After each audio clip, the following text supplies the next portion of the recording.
असं मुद्दाम कृत्रिमपणे मनाची कोंडी फोडणं, मनावरचा ताण कमी करणं, हे काही असं कृत्रिम काम नाही. आता हा मी आता मनाला मोकळं केलं असं नाही. त्याला फक्त त्या मनाला फक्त भानावर येण्याचा उशीर आहे. त्याचा त्याला परिचय होतो, त्याचं त्याला कळतं. जेव्हा त्याचं त्याला कळतं तर त्याला स्वतःचं दुःख पण कळतं आणि दुःख त्याला नको आहे. मग ते त्याच्यातून बाहेर कसं पडायचं ते स्वतःच विचार कर. हा निसर्गच आहे, हे निसर्गाचंच काम आहे. आपण बुद्धाच्या फक्त निसर्ग लक्षात आलेला आहे. मला वाटतं की कोणी सांगितलेलं त्याच्याप्रमाणे करणं, म्हणजे त्याच्या आधी त्यांनी अनेक लोकांकडून शिकले आणि ते सगळं बंद करून टाकलं. ते चुकीचे होते असं नाही, परंतु ते बरोबर आहे असं पण नाही.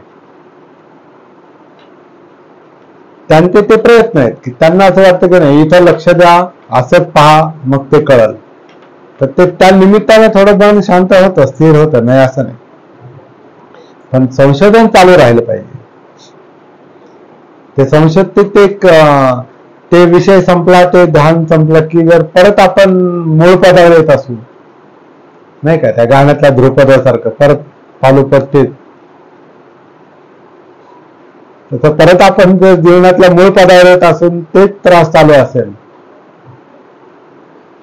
त्याचा काय. मग ते गाण्यात जसा माणूस रमतो आणि परत ध्रुपदावर येतो, तसा माणूस याच्यामध्ये रमतो आणि परत मूळ पदावर जर येतो तर रमतो. मग तो हिप्नोटिक अवस्था आहे, ती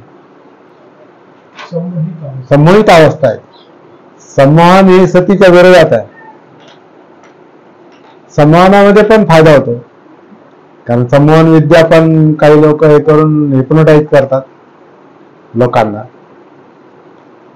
आणि मला वाटतं सगळे धर्म हे हिप्नोटाईजच करतात, बुद्ध सोडून हिप्नोटाईज करतात. कारण ते तुम्हाला दुसरा विषय देतात आणि त्या हिप्नॉटिक स्टेटमध्ये थोडी शांतता मिळते, कारण ते विषयापासून बाजूला गेल्यावर पण शांतता मिळते. आता मी शहरात नाही, शांत ठिकाणी आहोत आपण इथं, तर आपोआप शहरातला गोंधळ जो माझ्या मनाला त्रास देतो त्यातून आपोआपच बाजूला आहे आपण, इथं परिणाम होत नाही आपल्यावर. तसं त्या हिप्नॉटिक याच्यामध्ये तुम्ही विषयातून बाजूला जाता, बधीर होता, मग ते मनातला त्रासच जाणवत नाही. म्हणून त्रास होत नाही, त्रास नाहीच असं वाटतं, कारण तो जाणवत नाही. पण जेव्हा तुम्ही परत त्या ह्याच्यात जाता तर तो परत त्रास होतो. तर हिप्नोटाईज होऊन प्रश्न सुटत नाही, जागं झालं पाहिजे. बुद्धांच्या ज्या सिद्धार्थ गौतमांच्या ज्या आधीच्या साधना होत्या, आता मी त्याच्यात बघतोय त्याच्याकडे बघतोय की त्या हिप्नोटिक होत्या, हिप्नोटाईज करणाऱ्या होत्या.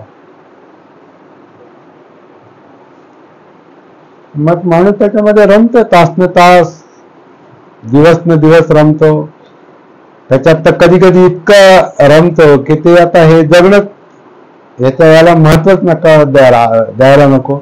आपण त्याच्यातच समाधी लावून तिथंच हारून जाऊन तिथंच मरू शेवटी. विलीन त्याच्यातच विलीन करून त्याच्यातच समाधी लावून त्याच्यातच काय ठेवलं याच्यात. ती निराशा आहे, ती निराशा आहे, त्याची वैफल्यग्रस्त अवस्था. आणि मग ते म्हणतात ना का आता साधू एखाद्या जंगलात गेला, एखाद्या गुहेत कुठं हरवला, हिमालयात गेला, तो आता परत यायची काय शाश्वती नाही. त्याचं पुढं काय होतं काहीच कळत. बुद्धांनी हे प्रयोग करून पाहिले सिद्धार्थ गौतम, नंतर म्हटले नाही, ह्यानी प्रश्न सुटत नाही. तुम्ही याला खूप लाड करायचे शरीराचे, मनाचे, आणि जे पाहिजे त्याला ते द्या, तरी ते शांत नाही. आणि त्याच्यावर बंधन घाला, इतकं बंधन घाला की त्याला एकदम मृत्यूच्या जवळ नेलं त्यांनी. शेवटच्या साधना त्यांच्या ज्या आहेत आत्मक्लेशाच्या, तरी तोच प्रॉब्लेम होता. जेव्हा सगळं मिळत होतं तेव्हा तोच प्रॉब्लेम, आणि मरायला टेकलं तरी तोच प्रॉब्लेम. मग मध्यमार्गाचा शोध लागला. नाही, जे जीवन आहे त्याचं भान आलं पाहिजे. मग सतीचा शोध लागला. आणि माझं मत आहे तो कपिल वस्तूमध्येच लागलेला आहे लहानपणीच. शुद्धोधन नांगर चालवतात आणि ते झाडाखाली त्यांना बसायला सांगितलं. त्यांना तर ध्यान आणि सती हे का दोन्ही विषय माहीत नसणार आहे. लहान होते पण कनेक्ट झाले, नैसर्गिक कनेक्ट झाले. काहीतरी त्रास असा उन्हाचा त्रास, तसे ते संवेदनशील होते. कारण राजहंसाचा मुद्दा जर पाहिला ते संवेदनशील होते. त्यांना ते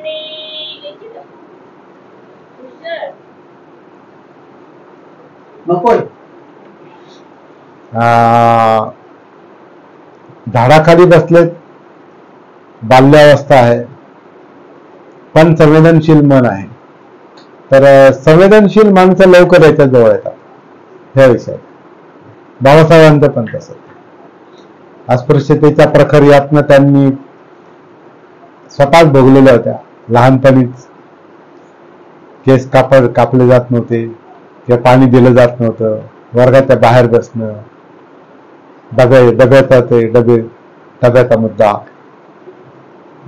फाळ्यामागे ठेवलेला डबा घ्यायला गेले पोरं म्हणजे आमचा डबा आहे तिथे, शिवू नको वगैरे, हे यातना ज्या आहेत. बऱ्याच वेळेला त्यांना मारलेलं पण आहे लहानपणी.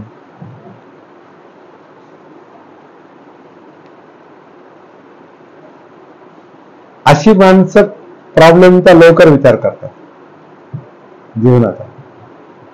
संवेदनशीलता,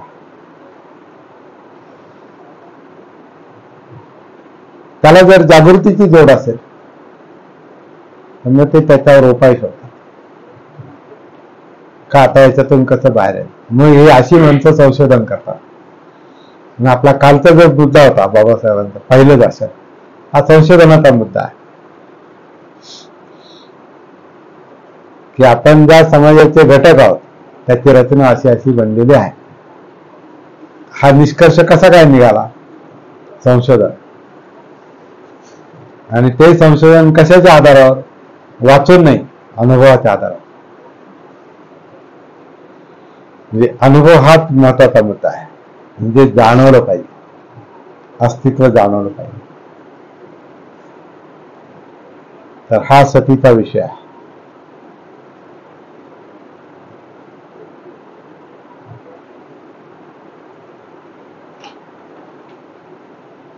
ते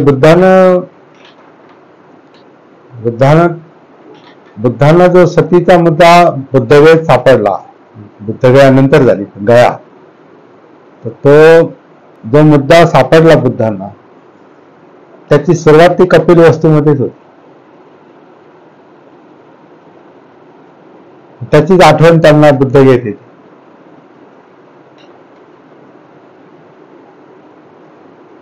ती कनेक्टिव्हिटी आठवते आणि पुढचं संशोधन तिथं. आणि एकूण आता बाबासाहेब जसं म्हणले 40 दिवस पुरेल इतकं अन्न गोळा करून त्यांनी ठेवलं होतं. म्हणजे ते 40 दिवसातलंच काम आहे. 30 दिवसातलं असेल, 25 असेल. त्यांना वेगळं लागलं.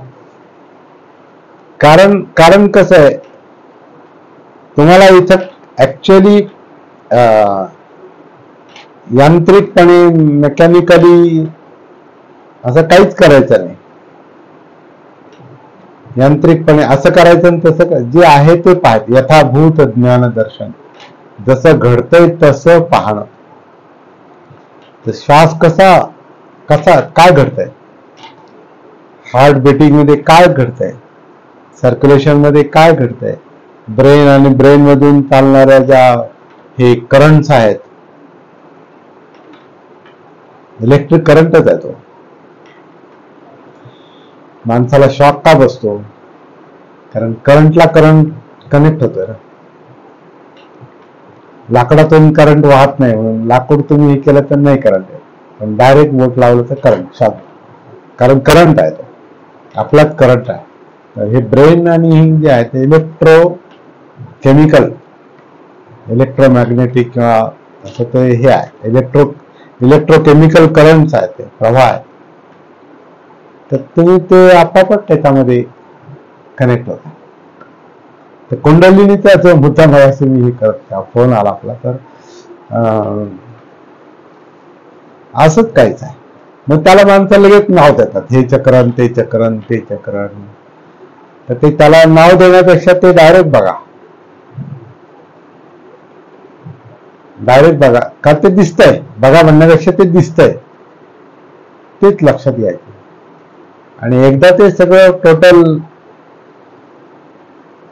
अस्तित्व लक्षात आलं की संपलं.